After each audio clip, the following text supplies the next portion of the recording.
नमस्कार, खबरों का पंचनामा देख रहे हैं आप। मैं हूं आपके साथ पूजा। हम लेकर आए हैं देश और दुनिया की 5 बड़ी खबरें, जिसपे चर्चा के लिए मेरे साथ स्टूडियो में मौजूद हैं कैपिटल टीवी के editor in chief doctor Manish Kumar. Doctor साहब, बहुत बहुत स्वागत है आपका। धन्यवाद। सबसे पहले नजर हेडलाइंस पर। नॉर्थ ईस्ट में फिर चला मोदी मैजिक, कांग्रेस का सूपड़ा साफ। त्रिपुरा और नागालैंड में फिर कमल का कब्जा। मेघालय में पहले से बड़ी सीट, जीत के जश्न में डूबी बीजेपी। दिल्ली शराब घोटाले में ईडी का बड़ा एक्शन। ईडी ने शराब व्यापारी अमनदीप को मनी लॉन्ड्रिंग मामले में किया गिरफ्तार, तो बाहर आपका ड्रामा बरकरार। अडानी हिंडनबर्ग केस में सुप्रीम कोर्ट ने सुनाया बड़ा फैसला, बनाई एक्सपर्ट कमेटी। सेबी को 2 महीने में जांच रिपोर्ट सौंपने का बड़ा आदेश। चुनाव आयोग पर सुप्रीम कोर्ट का बड़ा फैसला, अब मुख्य चुनाव आयुक्त का चयन करेगी कमेटी। पीएम, नेता प्रतिपक्ष और सीजीआई होंगे शामिल। राहुल गांधी ने कैम्ब्रिज यूनिवर्सिटी में दिया लेक्चर। भारत जोड़ो यात्रा का जिक्र कर एक बार फिर भारत की छवि की बर्बाद। साथ ही कहा, चीनी कम्युनिस्ट पार्टी ने सद्भावना को बढ़ावा दिया।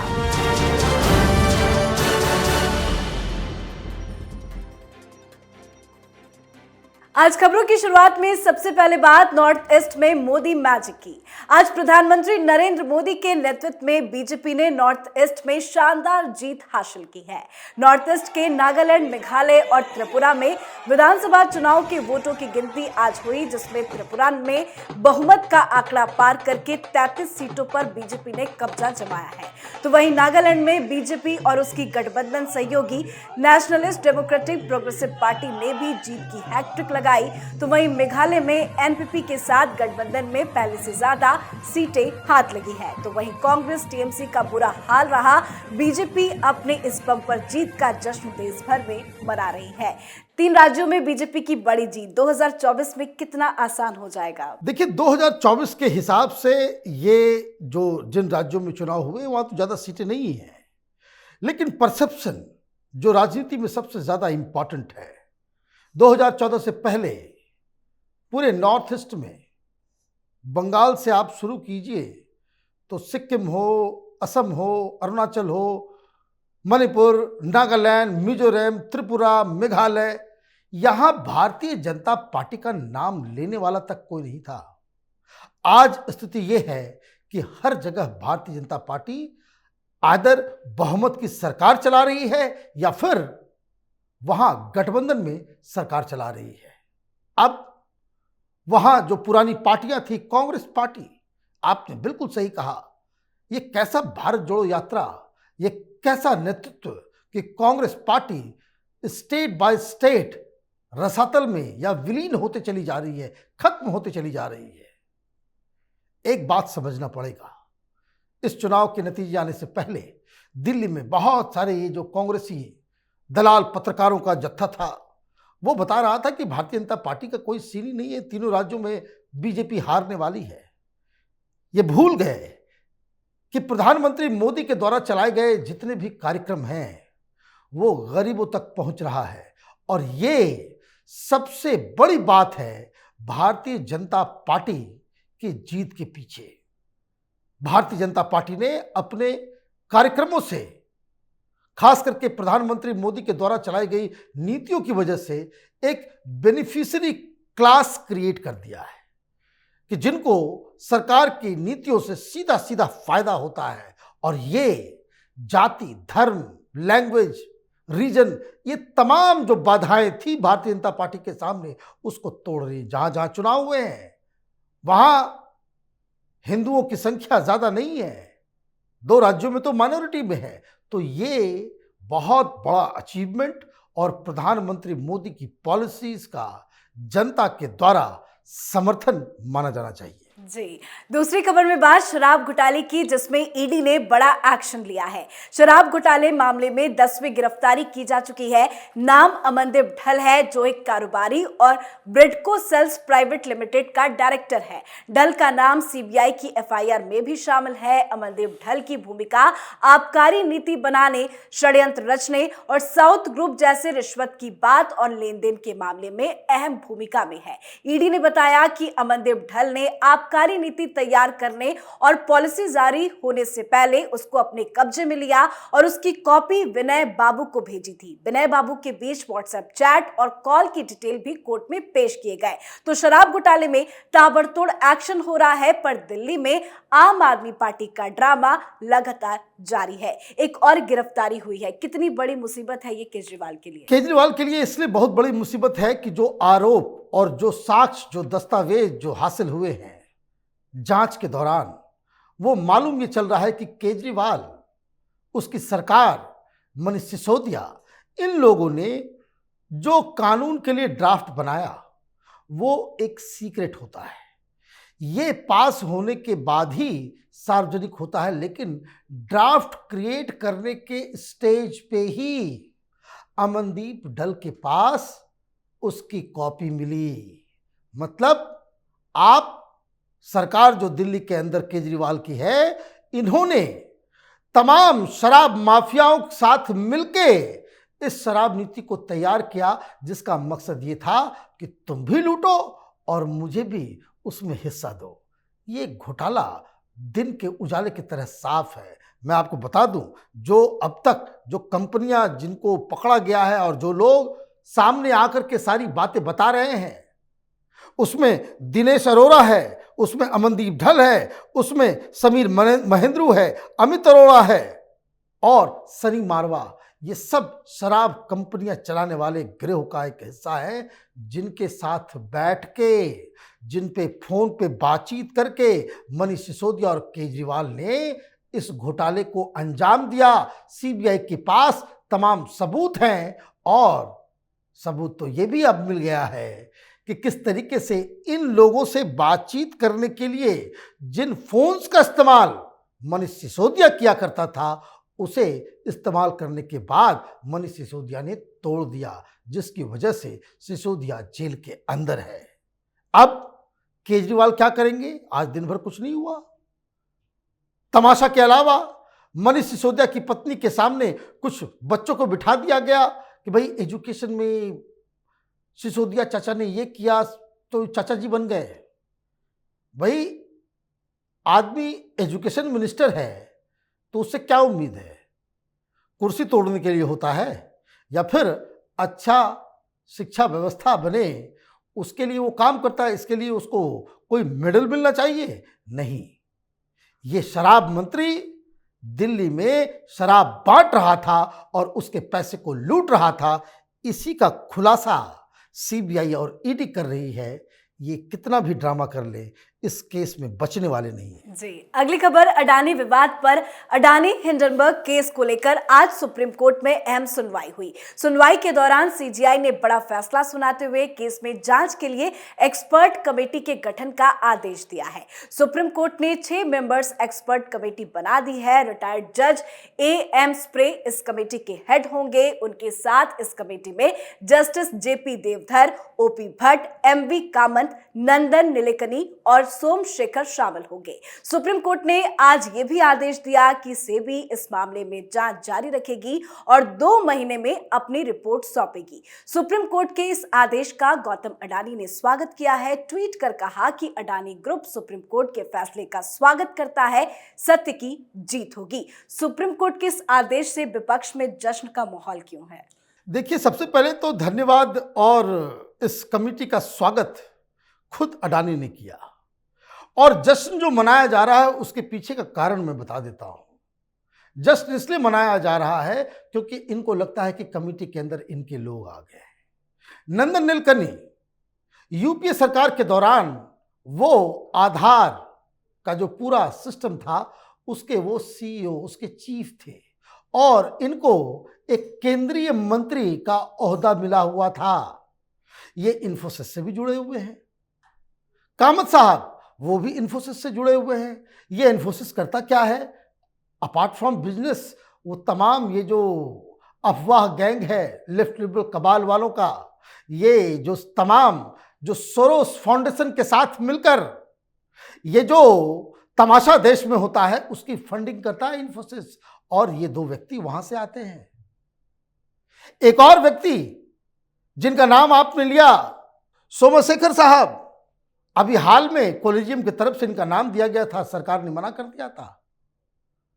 फिर कॉलेजियम के जिद पे इनका नाम आगे किया गया। तो आप देखिए कि पहले ही इस पूरी कमेटी की क्रेडिबिलिटी और जो लोग अंदर हैं उसके ऊपर सवाल खड़े हो जाएंगे। और ये लोग, विपक्ष इसलिए खुशियां मना रहा है क्योंकि उनको लग रहा है कि अब पहली बार उनके हक में कोई फैसला आएगा। लेकिन थोड़ा दिल थाम के विपक्ष को बैठना चाहिए, क्योंकि जो जांच होगी वो सेबी करेगी और सेबी अपनी रिपोर्ट इस एक्सपर्ट पैनल को देगी।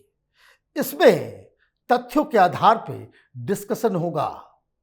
कौन कितना कलाबाजी करेगा वो देश के सामने भी आएगा।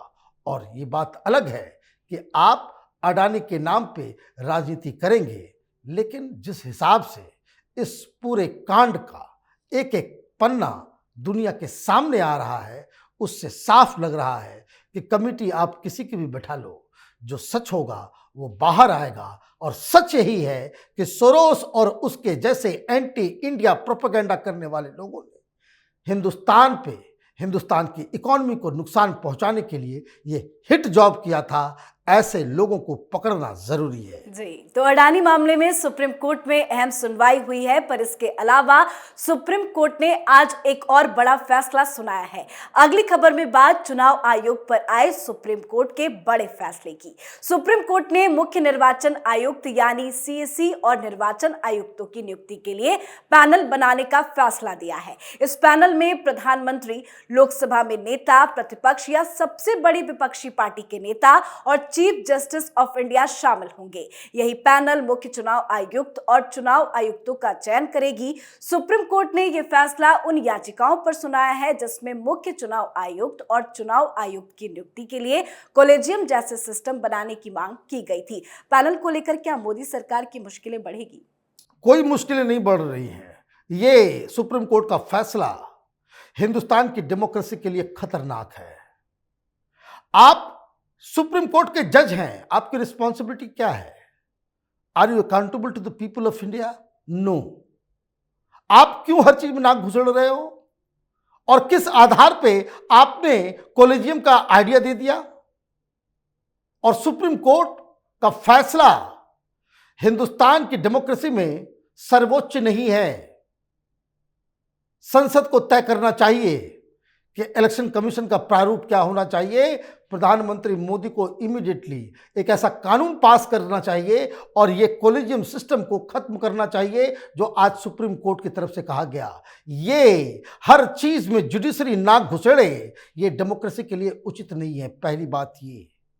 और विडंबना देखिए, सुप्रीम कोर्ट के जजेस कैसे सिलेक्ट हो, इसके लिए यही बात तो सरकार कह रही है कि न्यूट्रल बॉडी एक बनाते हैं, लेकिन नहीं, जब इनको अपना सुप्रीम कोर्ट में चूज करना हो जजेस कौन बनेंगे, तो कौन किसका चाचा है, कौन किसका भतीजा है, कौन किसका बेटा है, भाई भतीजावाद से ग्रसित हिंदुस्तान की जुडिशरी, ये आप इलेक्शन कमीशन के लिए न्यूट्रल बॉडी तो बनाते हो, जजेस के लिए क्यों नहीं? जजेस के लिए आप अपने से चूज करोगे और दूसरे लोगों के लिए तो ये मनमाना फैसला है। सुप्रीम कोर्ट कोई हर्षचंद नहीं है। 1001 घून लगा हुआ है हिंदुस्तान की जुडिशरी में, उसकी सफाई हो गई है क्या?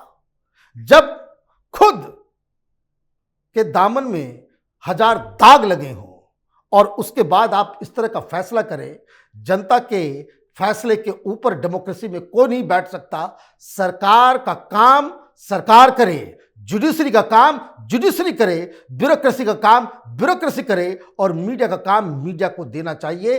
तब हिंदुस्तान में एक सही किस्म की डेमोक्रेसी सरवाइव कर पाएगी। ये कुछ जो सुप्रीम कोर्ट के जरिए हो रहा है, बहुत सारी चीजों में वो अनकॉल्ड फॉर है। जी, आखिरी खबर में बात राहुल गांधी की। राहुल गांधी भारत में अपनी छवि बचा नहीं पा रहे, पर कैम्ब्रिज में जाकर लंबा चौड़ा लेक्चर दे रहे हैं। राहुल गांधी ने कैम्ब्रिज यूनिवर्सिटी में एमबीए के छात्रों को संबोधित किया। Learning to listen in the 21st century विषय पर लेक्चर दिया है। राहुल गांधी ने अपने लेक्चर के दौरान पूरी दुनिया में लोकतांत्रिक माहौल को बढ़ावा देने के लिए नई सोच को जरूरी बताया। भारत जोड़ो यात्रा के अपने अनुभव को शेयर कर कहा कि ये यात्रा भारत में बेरोजगारी, अन्याय और लगातार बढ़ रही असमानता की ओर ध्यान दिलाने के लिए थी। तो वहीं चीन की दिल खोलकर तारीफ की है। राहुल गांधी ने कहा कि चीन ने सद्भाव को बढ़ाया है। मैन्युफैक्चरिंग से संबंधित नौकरियों को खत्म करने के अलावा अमेरिका ने 11 सितंबर 2001 के आतंकी हमलों के बाद से अमेरिका ने खुद को समेट लिया, जबकि चीन ने कम्युनिस्ट पार्टी के इर्द गिर्द के संगठनों के जरिए हार्मोनी को बढ़ावा दिया है। राहुल गांधी को चीन से इतना प्यार क्यों है? देखिए, राहुल गांधी एक कंफ्यूज पर्सनालिटी है और एक कहावत है, हाथ कंगन को आरसी क्या, पढ़े लिखे को फारसी क्या। आपका ही अकाउंट आज राहुल गांधी ने ब्लॉक कर दिया। कैम्ब्रिज में भाषण दे रहे हैं शहजादे कि learning to listen in 21st century है, और आप सिर्फ इसलिए पूजा के अकाउंट को ब्लॉक किया कि ताकि ये कार्यक्रम जो राहुल का अग्निपथ होता है उसकी पॉपुलैरिटी खत्म हो जाए। आप उसको देख, आप पनिश करेंगे। तो खैर, आपको बधाई हो, इस तरह का काम आपके साथ हुआ है।